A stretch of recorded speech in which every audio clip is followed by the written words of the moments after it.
September மாதம் 7ஆம் தேதி கர்த்தர் நம்மை இம்மட்டுமாக அழைத்ததற்காக நன்றி செலுத்தி அவரை நாம் ஆராதித்து துதித்து மகிழ்ந்து பாடுவோமாக. இன்றைய நாள் நாம் அனைவரும் ஆண்டவரை உள்ளத்தின் ஆழத்திலிருந்து அவரை நாம் கூப்பிடும் பொழுது கர்த்தர் உங்களையும் என்னையும் ஆசீர்வதிக்க காத்துக் கொண்டிருக்கிறார். அப்படியாக நாம் அனைவரும் உள்ளத்தின் ஆழத்திலிருந்து ஆண்டவரை கூப்பிடும் பொழுது கர்த்தர் நம்மை ஒவ்வொருவரையும் அவருடைய அழகான கண்களால் நம்மை ஏறிட்டு பார்த்துக் கொண்டிருக்கின்றார். நாம் அப்படியாக எந்த அளவிற்கு ஆண்டவரை நோக்கி கூப்பிடுவோம் என்று நீங்கள் ஒவ்வொருவரும் சிந்தித்து செயல்பட வேண்டும் என்று இந்த நாளில் ஆண்டவர் நாம் உள்ளத்தின் ஆழத்திலிருந்து துதித்து பாடுவோமாக. இன்றைய நாளில் பிலிப்பியர் 4ஆம் அதிகாரம் 6ஆம் வசனத்தை நாம் பார்ப்போம். நீங்கள் ஒன்றுக்கும் கவலைப்படாமல் எல்லாவற்றையும் குறித்து உங்கள் விண்ணப்பங்களை ஸ்தோத்திரத்தோடு கூடிய ஜெபத்தினாலும் வேண்டுதலினாலும் தேவனுக்கு தெரியப்படுத்துங்கள். கவலையை ஜெபமாக மாற்ற வேண்டும். கவலைப்படுதல் என்பது ஒரு தனிப்பட்ட மற்றும் தேவனுடைய வார்த்தைக்கு கீழ்ப்படியாத ஒரு பெருந்தெடுப்பாகும். இன்றைய வசனம் நம்முடைய கவலைகளை ஜெபமாக மாற்றி நமது பிரச்சனைகளிலிருந்து தேவனுடைய வல்லமைக்கு நேராக நமது பார்வையை திருப்ப வேண்டும் என்று நமக்கு கற்பிக்கிறது. 1 பேதுரு 5ஆம் அதிகாரம் 7 வாசித்து பாருங்கள். நன்றி நிறைந்த உள்ளத்துடன் ஜெபிக்க பழக வேண்டும். நாம் தேவனை நன்றியோடு அணுகும்போது அவர் ஏற்கனவே செய்த நன்மைகளை நினைவு கூறுகிறோம். அது நம்முடைய விசுவாசத்தை பலப்படுத்தி இப்போது நாம் சந்திக்கும் சூழ்நிலைகளையும் அவரை முழுமையாக நம்பி ஒப்புவிக்க உதவுகிறது. கொலோசியர் 4ஆம் அதிகாரம் 2 வாசித்து பாருங்கள். அப்படியாக நாம் அனைவரும் உள்ளத்தின் ஆழத்தில் ஜெபிப்போம். அன்புள்ள பரலோக பிதாவே, என் கவலைகளை ஜெபமாக மாற்றும். உமது வசனங்களை என் மனதில் வைத்திருக்கவும் எனக்கு உதவி செய்யும். நீர் ஏற்கனவே எனக்கு செய்த எல்லாவற்றிற்காகவும் உமக்கு நன்றி செலுத்துகிறோம். என் எல்லா தேவைகளையும் உன்னிடம் நம்பிக்கையுடன் ஒப்புவிக்கிறோம். ஆமென். அனைவரும் இப்பொழுது ஆண்டவரை துதித்து மகிழ்ந்து பாடுவோமாக.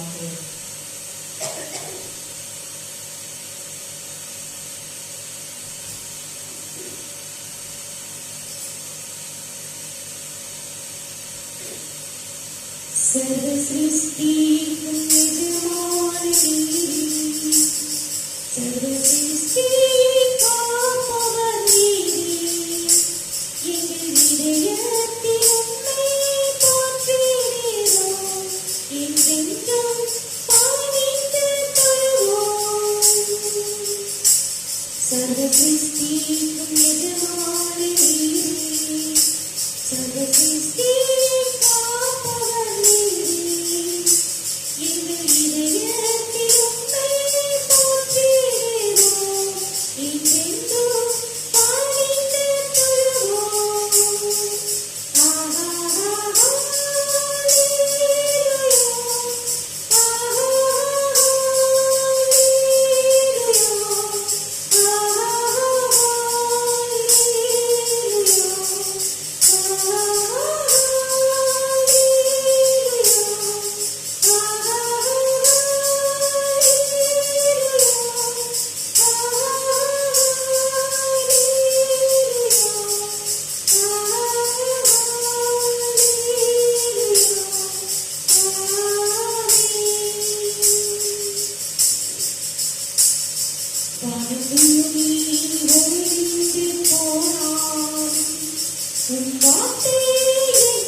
கிறிஸ்து உன்னோடு உண்டு, தோல்வி என்றும் உனக்கு இல்லை.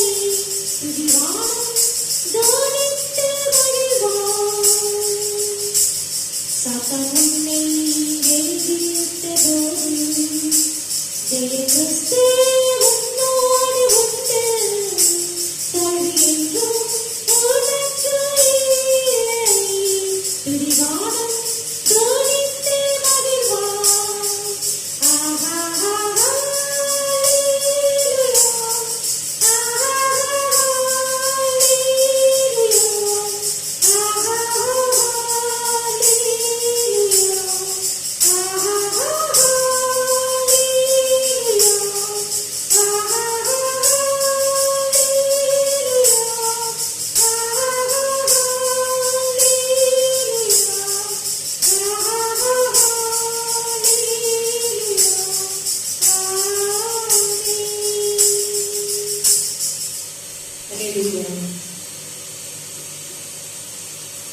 இப்பொழுது நாம் அனைவரும் ஆண்டவருடைய வார்த்தையை கடந்து செல்வோம். ஆண்டவருடைய வார்த்தையில் ஜீவனுள்ளது உயிருள்ளது என்று நான் ஒவ்வொரு ஞாயிற்றுக்கிழமையும் இதை உங்களுக்கு நான் பகிர்ந்தளிக்கின்றேன்.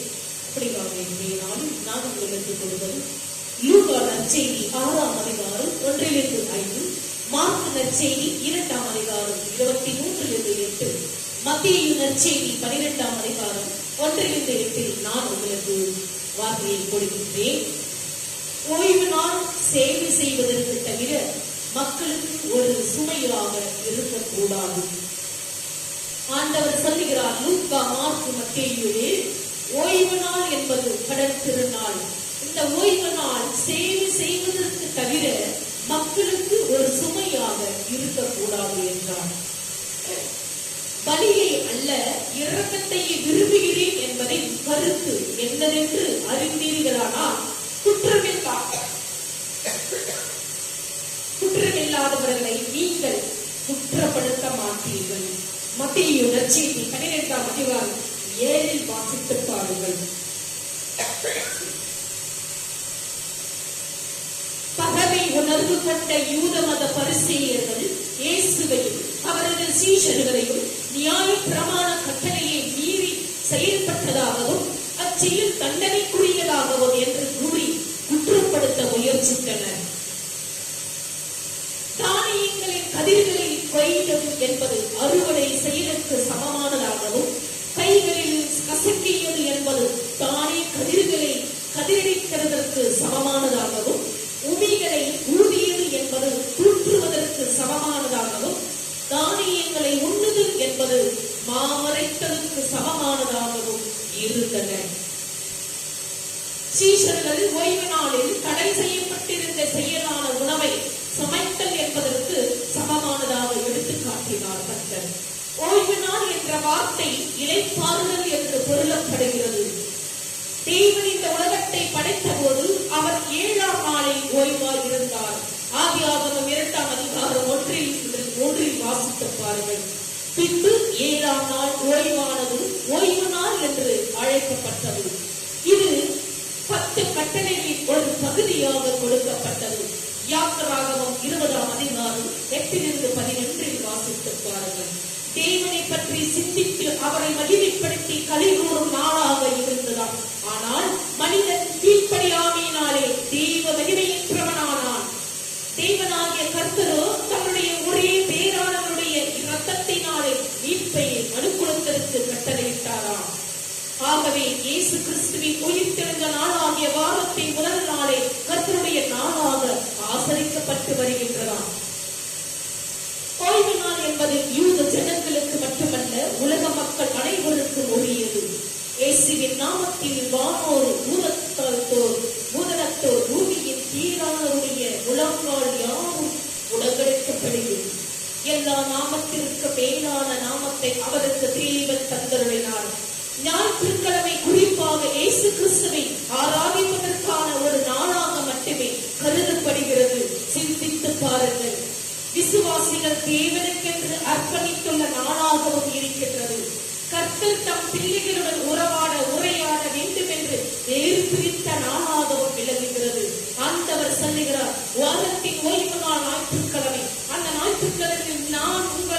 தரிசிக்க வருகின்றேன், நான் உங்களோடு உறவாட வருகின்றேன் என்று கர்த்தர் சொல்லுகிறார். அதனால தான் ஞாயிற்றுக்கிழமை ஓய்வு நாளை கர்த்தர் கடைபிடிக்க சொல்லுகிறார். எப்படி கடைபிடிக்க சொல்லுகிறார்?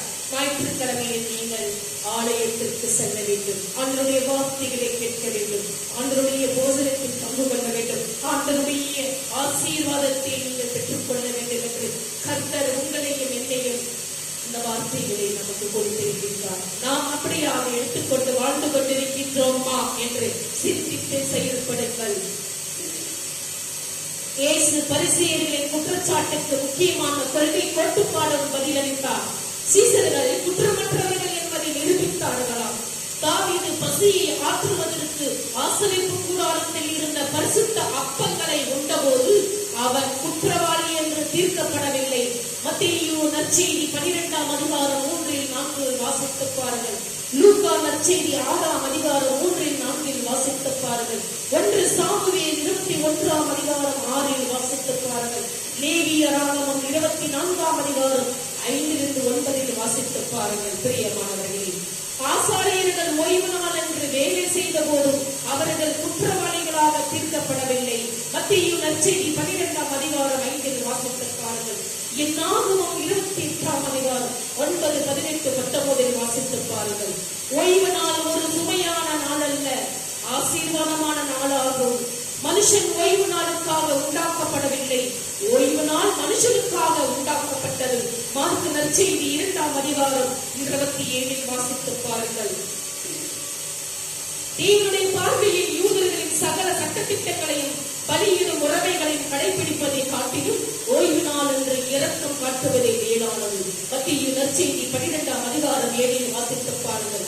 9ஆம் அதிகாரத்தை 13 வாசித்து பாருங்கள். ஓசியா 6ஆம் அதிகாரம் 6 வாசித்து பாருங்கள். மெசியாவாகிய கிறிஸ்துவை மனிதர்களின் பாரம்பரியங்களுக்கு உட்படுத்த முடியாது. தேவாலயத்திலும் பெரியவர் இங்கே இருக்கிறார். மனுஷகுமாரன் ஓய்வு நாளுக்கும் ஆண்டவராய் இருக்கிறார். தம்மையை சுட்டிக்காட்டி தெளிவுபடுத்தினார். பரிசேயருக்கு தேவனின் இந்த வார்த்தைகள் ஞாபகம் இருந்திருந்தால் ஓய்வு நாள் விதியை மீறினதாக இயேசுவின் சீசர்களின் மேல் குற்றம் சாட்டியிருக்க மாட்டார்கள். விசுவாசத்தில் பலமுள்ள கிறிஸ்தவர்கள் எல்லா நாட்களையுமே ஒன்று போல் கருதுகின்றனர். ஒவ்வொரு நாளையும் முழுமையாக கிறிஸ்துவின் பணிக்கென்று அர்ப்பணிக்கின்றனர். நாம் ஒவ்வொரு நாளும் தேவனை ஆராதிக்க வேண்டியது நம் கடமை. விசுவாசிகள் நாட்களை கொண்டாடுவதில்லை, கிறிஸ்துவையை கொண்டாடுகின்றனர். கர்த்தருடைய நாளில் விசுவாசிகள் உலக மனிதர்களோடு செலவிடும் நேரத்தை காட்டிலும் ஆண்டவரோடு அதிகமான நேரத்தை செலவிடுவது மிகச் சிறந்ததாகவும் அதுவே உண்மையான ஓய்வு நாளாகும். தேவனுக்கு மகிமை உண்டாவதாக.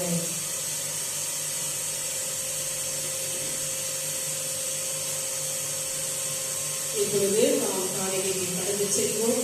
காலை பாடலை பாடி நாம் அவருடைய போதனத்தில் நாம் பங்கு கொள்வோம்.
வானகத்திலேயே நீ மெய்யாகவே எவ்வளவுலாம் ஒன்று ஆகவே உங்களுடைய தூயாவியை கொழுந்து காணிக்கைகளை புரிதப்படுத்த வேண்டும் என சாரியும் இவ்வாறு எங்கள் ஆண்டவரே கிறிஸ்துவின் உடலும் சத்தமுமாக எங்களுக்கு மாறுவதாகும். அவர் பாடுபட மனம் உணர்ந்து கையளித்த பொழுது அப்பத்தை எடுத்து நன்றி செலுத்தி அதை பெற்று தம் சீடர்களுக்கு அனுப்பி அவர் கூறியதாகும். அனைவரும் இதை வாங்கி உண்ணுங்கள், ஏனெனில் இது உங்களுக்காக கையளிக்கப்படும் என் உடல் என்றார். அப்பனவே உணவருகே பின் வெள்ளத்தை எடுத்து அவர்களுக்கு செலுத்தி வாழ்த்து வைத்து தம் சீடர்களுக்கு அனுப்பி அவர் கூறியதாகும். அனைவரும் இதை வாங்கி பருகுங்கள், ஏனெனில் இது புதிய நித்திய இடைப்படைப்புக்காக என்றார். இது பாவம் மன்னிப்புக்கென்று உரியதற்காக எல்லாருக்காக செய்யப்படும். இதை நினைவாக செய்யுங்கள் என்றார். நம் அனைவரும் அவருடைய மனிதனுக்கு ஒரு மனப்பட்டு அறிந்து கொள்வோமாக.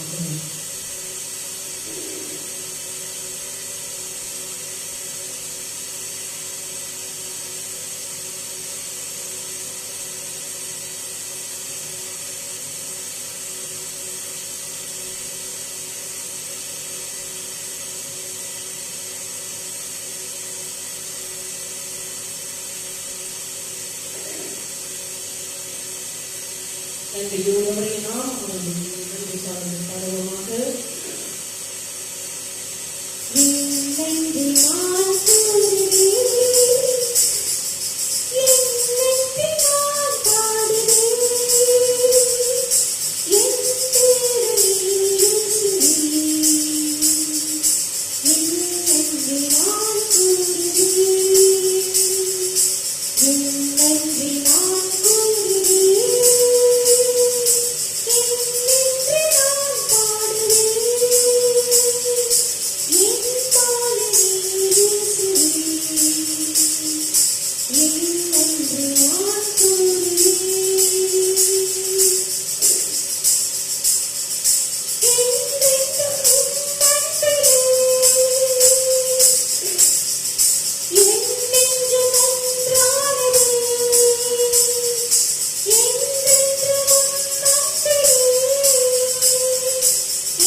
இன்னொன்று நான் கூறுவேன்.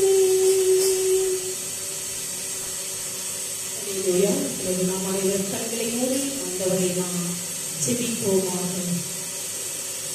இரக்கத்தில் முடிவில்லாதவரும் மனதுருக்கத்தில் குறைவில்லாதவருமான நித்திய தேவனே, நாங்கள் வலித்தவரை தடுமாறி விட்டோம் என்பதை அறிந்து தாழ்மையான இருதயத்துடன் உமக்கு முன்பாக நாங்கள் வருகிறோம்.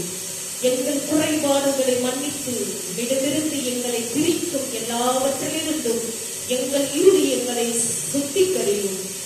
உமது அன்பான கவனத்தில் எங்களை ஒப்படைத்து எங்கள் பாரங்களை உம்மிடம் ஒப்புவித்து எங்கள் ஜீவனையும் எங்கள் விருப்பத்தையும் எங்கள் போராட்டங்களையும் ஒரு வழியாக நாங்கள் உமக்கு கொடுக்கிறோம். உமது கிருபையும் இரக்கமும் எங்களை மூட அனுமதித்த இயேசு கிறிஸ்துவின் மூலம் செய்யப்பட்ட இறுதி பலிக்காக நாங்கள் உமக்கு நன்றி செலுத்துகிறோம். உமது அன்பின் வல்லமையான கரங்களால் எங்களை மீண்டும் உம்மிடம் இழுத்து உமது ரட்சிப்பின் சந்தோஷத்தை எங்களுக்குள் மீட்டு தரவும், நொறுகின்ற உலகத்தில் உமது சமாதானத்தின் கருவியாக இருக்கவும், விசுவாசத்தையும் இரக்கத்தையும் அன்பையும் தூண்டவும் எங்களுக்கு நீ உதவும். உமது இரக்கத்தின் ஆழத்தையோ அல்லது உமது தியாகத்தின் வல்லமையோ நாங்கள் ஒருபோதும் மறவாதிருப்போமாக. உமது குமாரனின் உன்னத தியாகத்திற்காக உமக்கு நன்றி செலுத்துகிறோம். எங்கள் நற்செயல்களால் நாங்கள் ரட்சிப்பை பெறாததால் ஒருவரும் பெருமை பேச முடியாது. ரட்சிப்பின் ஈவுக்காக எங்கள் முழு இருதயத்தோடும் உமக்கு நன்றி செலுத்துகிறோம். இயேசுவின் வெளியேற பெற்ற நாமத்தில் ஜெபிக்கிறோம் எங்கள் ஜீவனுள்ள நல்ல பிதாவே, ஆமென். என் ஆத்மாவே கர்த்தரை ஸ்தோத்திரம், என் முழு உள்ளமே அவருடைய பரிசுத்த நாமத்தை ஸ்தோத்திரம். என் ஆத்மாவே கர்த்தரை ஸ்தோத்திரம், அவர் செய்த சகல உபகாரங்களை மறவாதே. தலைவணங்கி கண்களை மூடி நாம் ஜெபிப்போம், ஆசீர்வாதத்தை பெற்றுக் கொள்வோம். நம்முடைய ஆண்டவராக இயேசு கிறிஸ்துவின் கிருபையும் பிதாவுடைய அன்பும் பரிசுத்த ஆவியுடைய அன்யோன்யம் ஐக்கியமும் நம்மோடும் நம்முடைய குடும்பத்தோடும் யாரெல்லாம் இந்த யூடியூப் சேனலை பார்த்துக் கொண்டிருக்கின்றார்களோ ஆண்டவருடைய வெளிச்சமானது உங்கள் மேலும் உங்கள் குடும்பத்தின் மேலும் ஆண்டவர் வரும் மட்டும் ஒவ்வொருவரையும் உங்களை அவர் கண்ணோக்கி பார்த்தல்ல, அவருடைய கண்கள் உங்கள் மேல் முழுவதும் பிரகாசமடையத்தக்கதாகவும் அவர் வருவற்றும் உங்கள் மேல் சந்தோஷம் சமாதானம் என்றென்றும் நிலைத்திருப்பதாக. ஆமென். God bless you. ஆண்டவர் உங்களை ஒவ்வொருவரையும் ஆசீர்வதிப்பாராக. ஆமென்.